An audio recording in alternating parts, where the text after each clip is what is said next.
ऐसा साथियों ने प्रेरित किया कि पढ़िए, क्योंकि मेरी उम्र कम है तो मैं ये तो नहीं कह सकता मैं 30 साल से आंदोलन चला रहा हूं या 40 साल से आंदोलन चला रहा हूं या 20 साल से आंदोलन चला रहा हूं। मैंने तो जो कुछ भी सीखा इस मंच पे बैठे हुए लोगों से या महापुरुष जो लिख के गए उससे सीखा। लोकतंत्र में जिनका वोट होता है उनका राज होता है, लेकिन भारत के लोकतंत्र में जिनकी संख्या ज्यादा है उन पे अन्याय अत्याचार भी ज्यादा है और वो अधिकारों से भी सबसे ज्यादा वंचित हैं। दिल्ली के लोग बधाई के पात्र हैं, इतनी बड़ी आबादी और फिर भी बैठना जूतों में ही है, तो मैं क्या कर सकता हूं भाई बताओ, जब आप लोग सुधरना नहीं चाहते हो। बहुजन समाज के लोगों को कारवां लूट चुका है। ईवीएम पे रोते रहो, आरक्षण पे रोते रहो, किसी और चीज पे रोते रहो।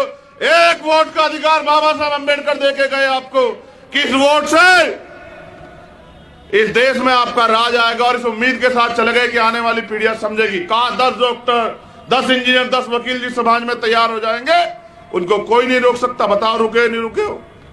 आज लाखों डॉक्टर, लाखों इंजीनियर, लाखों वकील हैं, मगर बताओ होता है जंग में कागजी अपराध से क्या होता है, हिम्मतें लड़ती है तादाद से क्या होता है।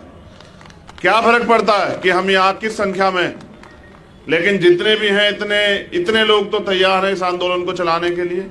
इतने लोग तो तैयार हैं 2 दिन से महापुरुषों के मिशन पे काम करने के लिए। ये बहुत, जब एक एक महापुरुष संकल्प करके इतने बड़े बड़े काम करके गए, जब इतने सारे लोग जो यहाँ उपस्थित हैं और उनके परिवार के लोग, उनको सुनने वाले, उनको चाहने वाले, मानने वाले लोग धीरे धीरे काम करते रहेंगे, तो मुझे लगता है एक दिन हमारा आंदोलन सफल हो जाएगा। मैं बड़ा उम्मीद वाला व्यक्ति हूं, ना उम्मीद नहीं होता हूं, क्योंकि हमारे जितने पिछला अनुभव सब कहता है, जब हम महापुरुषों को पढ़ते हैं तो वो कहता है कि आंदोलन चलाना जरूरी है, क्योंकि देश तो आजाद 1947 में हुआ, लेकिन हमें अधिकार मिले 1950 में। तो 1950 के बाद जो आगे अधिकार मिले संविधान में तो लागू थे, लेकिन प्रैक्टिकली लागू नहीं हुए, वो सब आंदोलन से मिले। इसलिए आंदोलन चलाना चाहिए, और आंदोलन क्यों चलाना चाहिए, इसके लिए समाज को तैयार करना चाहिए, समाज को समझाना चाहिए। क्योंकि परंपरा है महापुरुषों को याद करने की। तो आज के इस मंच से मैं फूले, साहू, अंबेडकर, पेरियार,